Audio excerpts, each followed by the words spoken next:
ok. Il y a des hommes, vraiment, comme on a vu, qui vont pour leur famille. Des hommes qui vont pour le bien-être de leur famille, qui ne pensent même pas un jour se séparer de leur femme, qui ne pensent pas détruire leur famille. Ils vont pour, justement, essayer de donner un minimum de confort à leur famille, quoi. Donc, ces hommes vont partir, mais ils ne savent pas que, voilà, j'y vais, mais ce qui m'attend, ils ne savent pas, ils vont. Mais certains hommes, ils vont, mais comment dirais-je, comment je peux dire ça? Ils vont avec l'idée d'aller collectionner des femmes, mais ils ne pensent pas en fait que cela pourra détruire leur famille, parce qu'ils prennent leur femme pour acquis. Vous savez, il y a des hommes comme ça, ils disent, même si je trompe ma femme, elle partira pas. Oh, ma femme n'aime pas le divorce. Ma femme ne peut pas vivre sans moi, en fait. Ma femme, elle est à moi. Il y a des hommes comme ça. Lui, il fait ce qu'il veut, mais il sait que sa femme est là, comme un pot de fleurs qui va l'attendre. Donc voilà, il sait que sa femme est là, voilà. Et va s'enflammer. Bon, après, il va se calmer. Il y a des hommes qui le disent. Il y a des hommes qui le disent. Ils le disent carrément. Ils disent, wow. Bon, ils le disent à leurs amis. Ouais, elle va s'enflammer, puis après, elle va se calmer. Mais elle n'aura pas le courage de me quitter, en fait. C'est mon acquis, c'est ma femme, en fait. Je l'ai épousée.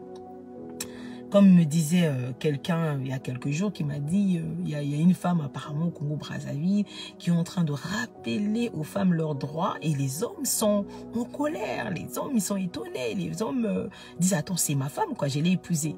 Donc en fait dans leur tête c'est je l'ai épousée, donc c'est comme si je l'ai achetée, elle m'appartient. Oui, on le dit quand on se marie, on s'appartient l'un à l'autre, c'est l'amour, mais c'est pas quand ils disent je l'ai épousée, c'est comment ça ma femme à moi, quel droit c'est ces femmes-là qui disent que si je la frappe, elle doit quitter, elle doit me quitter. D'ailleurs les femmes, entre parenthèses, un homme qui te frappe, tu restes pas avec, ouais, tu te mets à l'abri. Un homme qui te frappe ne te mérite pas. Un homme qui te frappe ne comprend pas la valeur que tu as. Un homme qui te frappe, c'est un homme qui va mal à l'intérieur de lui, c'est un homme qui a besoin de se soigner. Ok, on peut gérer les problèmes sans violence. Donc en Afrique, les femmes souffrent. Les femmes se font tabasser. Les femmes se font humilier, frapper. Elles sont victimes de violences et on leur dit il faut supporter, c'est comme ça. Non, c'est pas comme ça. Il faudra que les choses changent. Et ça, on le dira toujours. Il faudra que les choses changent. Donc je ferme la parenthèse, mais c'est quand même important de toujours rappeler cela parce que nous sommes une association pour défendre en tout cas les femmes victimes de violences. Ok, donc on n'est pas là pour inciter les femmes à divorcer, mais on est là pour que les femmes puissent se mettre à l'abri quand il y a des violences, parce que leur vie sont en danger, et même la vie de leurs enfants. Ok, statistiquement, on le voit. En France, par exemple, il y a 21 enfants qui décèdent par an à cause des violences conjugales. Donc, vous vous rendez compte? Donc, c'est quand même un fléau qui arrache des vies. Hein, une femme sur 3 est victime de violence et tous les 2 jours et demi, une femme dans le monde décède sous les coups de son mari. Donc, c'est pas quelque chose d'anodin. C'est voilà, c'est vraiment... non, c'est pas du tout anodin. Donc, c'est vraiment un fléau qui arrache des vies. Ok? Donc, on est en train de parler des raisons qui poussent les hommes à laisser leurs femmes et enfants pour aller travailler à l'étranger. Ok? Donc, les femmes, il y en a certaines qui vont rejoindre leur mari, comme cette histoire que je viens de vous raconter, qui vont être surprises parce que elles vont apprendre sur place que voilà leur mari, elles vont découvrir que leur mari respective, hein, leur mari ont des maîtresses. Et donc ça va être une lutte, ça va devenir une compétition. L'homme qui a changé. Moi je me rappelle, mon père quand il avait une mission de travail, parce que mon père il a fini sa carrière là, il a pris sa retraite, il était diplomate, donc il travaillait à l'étranger. Donc ma mère elle est restée au Congo, Brazzaville, voilà, dans le foyer, et mon père il est parti travailler. Et à un moment donné, c'est moi qui dis à ma mère, j'ai dit à ma mère, mais qu'est-ce que tu fais? Tu dois aller rejoindre papa. Donc ma mère qui me dit, oui, j'irai, parce que ma mère elle travaille, elle est cadre au ministère de l'enseignement supérieur, et c'est une femme aussi qui fait des affaires, donc elle voyait pas partir comme ça du jour au lendemain.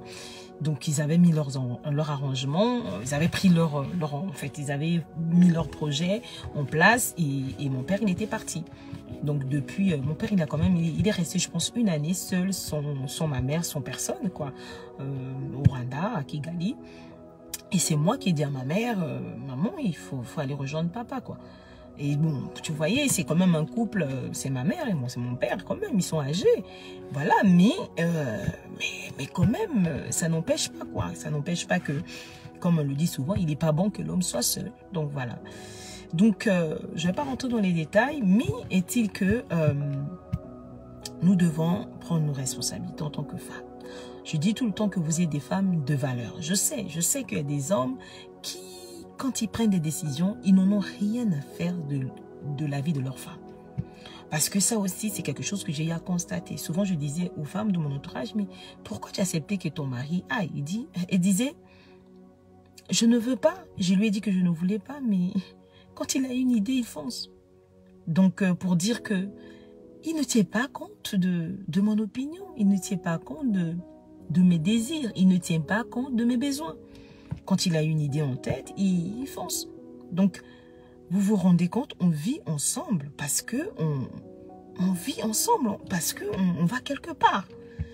C'est pas que seulement l'homme, oui, il est le chef, il est celui qui est à la tête. Si on n'est pas d'accord, il y a une urgence, bon, on valide la décision de l'homme. Mais là, il ne s'agit pas d'une urgence. C'est question d'aller travailler pour prendre soin de sa famille. Mais si ta femme n'est pas d'accord avec toi, cher monsieur, écoutez, prenez en compte cela. Prenez en compte cela. Votre femme vous connaît. Si une femme n'a pas la paix pour que son mari aille travailler à l'étranger, bah, c'est qu'il y a un problème quand même. Prenez le temps de discuter. Pourquoi tu ne veux pas qu'elle j'aille? Elle va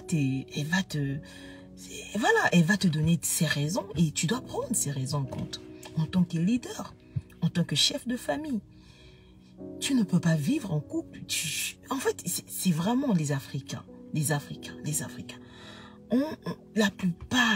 La plupart des hommes africains vivent.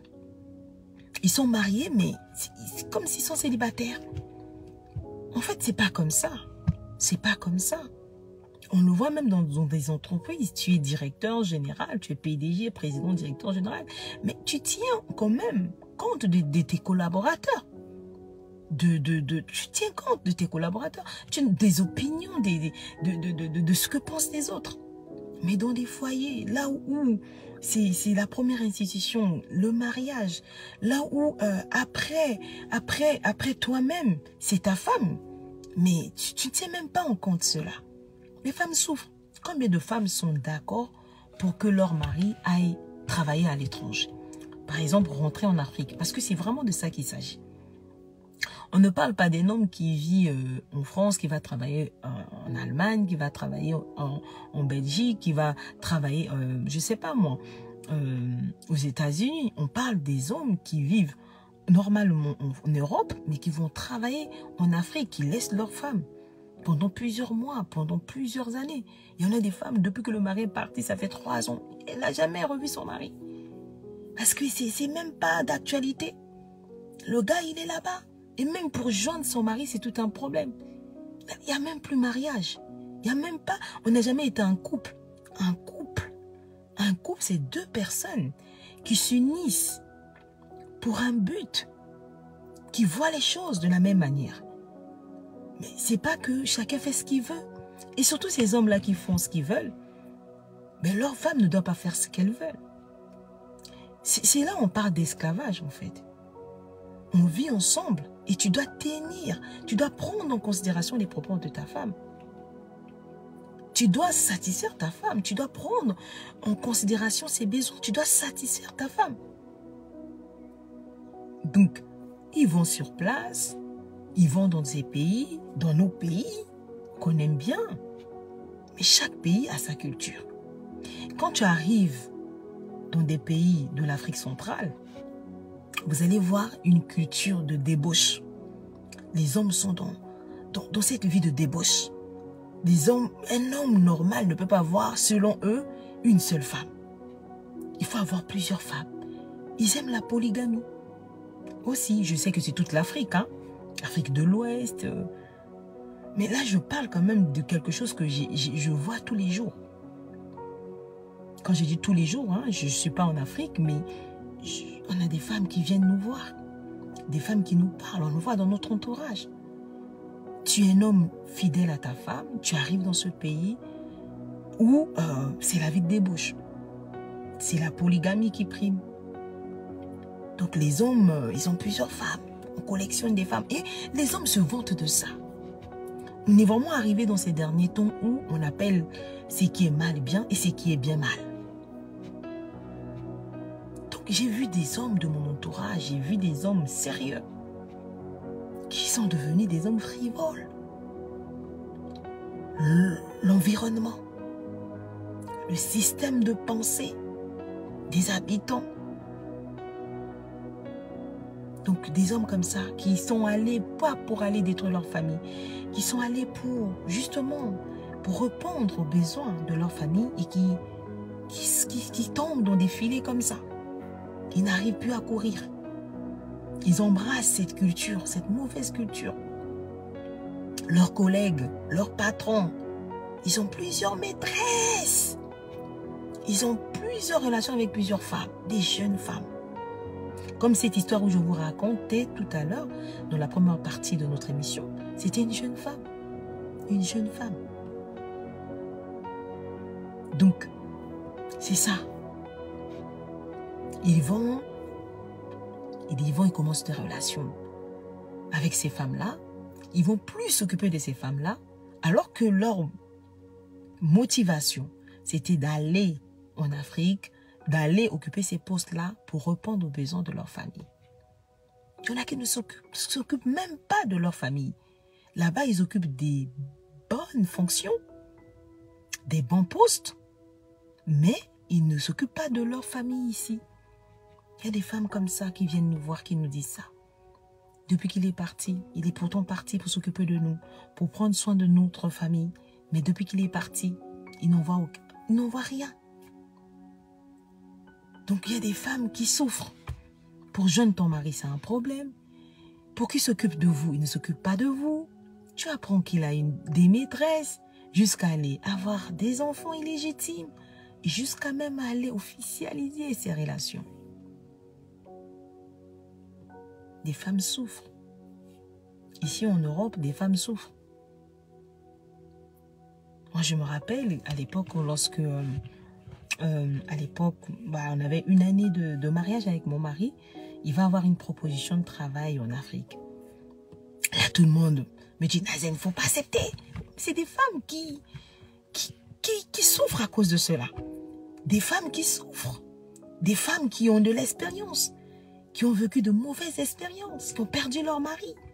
Nazen, il ne faut pas accepter, il ne faut pas accepter.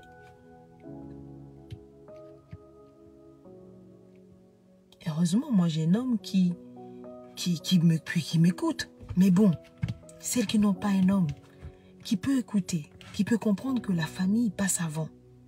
Avant même de m'écouter, c'est parce qu'il sait que la famille passe avant. Mais il y a plusieurs hommes qui ne voient pas ça, qui ne comprennent pas ça, qui sont ignorants. Non, en fait, c'est même pas ignorant, ils le savent. Mais ils font comme si ils ne savaient pas. Parce qu'ils sont focalisés sur leurs besoins, ils sont focalisés sur eux, sur eux-mêmes, tout simplement. Donc on fait comment? On fait comment? Et comme on dit, le malheur des uns fait le bonheur des autres. Il y a certaines femmes, certaines personnes qui vont apprendre cela. Ils vont commencer à se moquer de ces femmes, à être contents, à applaudir ces mauvaises nouvelles. La femme, le mari d'un tel. Ah il s'est remarié, hein. Ah, il a eu des enfants avec une autre femme. Il ne faut pas se réjouir de ça. Surtout les femmes mariées. Ah non, c'est déplorable. C'est pas normal. C'est pas normal. Ces femmes-là sont fatiguées. Ça fait plusieurs mois qu'il est parti travailler à l'étranger. Je n'en peux plus. Je ne le vois pas. Il m'a dit que je vais aller le rejoindre. Non, je ne le rejoins pas. Il m'a dit qu'il reviendra. Il faut voir pendant les fêtes de fin d'année, les fêtes de Noël, il faut voir les femmes comment est-ce qu'elles sont stressées. Parce que les enfants réclament leur papa. Les maris disent, oui, je vais venir, oui, pour le nouvel an, oui, pour Noël. Mais ils ne viennent pas. Comme j'ai une femme qui me disait ça. Il me disait, mon mari m'a dit qu'il allait venir, mais il ne vient pas. Mais les enfants ont besoin de leur papa. Tes enfants ont besoin de toi. Quel est ce travail-là qui peut te prendre tout ton temps? Et tu ne penses même pas à rentrer voir ta famille. On voit la culture européenne. Comment est-ce qu'ils sont excités à rentrer chez eux, à être en famille? Ils savent d'abord leur première famille, c'est femmes et enfants. En Afrique, on renverse les choses. C'est leur maman, leur papa, leur frère, leur soeur et la fille d'autrui que tu as épousée. Et tes propres enfants, à toi, ton sang. Il faudra que les choses changent. Pourquoi ça? Le mariage, c'est pour les gens qui sont matures. Des papas de 45 ans, de 50 ans. Mais pourquoi vous faites ces choses? Chers hommes d'honneur, vos amis, vos cousins, vos oncles. Pourquoi ils font ça? Parlez avec. Parlez avec, les femmes souffrent. Et ils pensent qu'ils vont être bénis. Vous n'allez pas être bénis, c'est un semblant de bénédiction. On ne peut pas être béni quand on abandonne sa femme et ses enfants pour jouir d'une nouvelle vie avec une nouvelle femme, avec une jeune femme, celle qui n'a même pas été là quand tu n'avais rien. Elle n'a pas été là, elle t'a pas vu. Quand tu n'avais rien, il y avait une autre femme qui t'encourageait. Elle était enceinte, mais savait que mon mari, il est en train de faire des études, je vais l'encourager. Cette femme-là qui priait peut-être pour toi. Cette femme-là qui t'aidait. Cette femme-là qui faisait tout pour t'apporter la paix pendant des révisions. Quand tu avais des révisions d'études, tu as oublié. Il ne faut pas être ingrat dans la vie. C'est vrai qu'on ne reste pas avec une femme par pitié. Si tu n'aimes plus cette femme, dis-lui. Mais est-ce que ce n'est pas normal de ne plus aimer sa femme, celle qui était là, qui a galéré avec? Maintenant que tu es bien, ben, tu as oublié. Tu ne l'aimes plus. C'est pas normal. Aussi,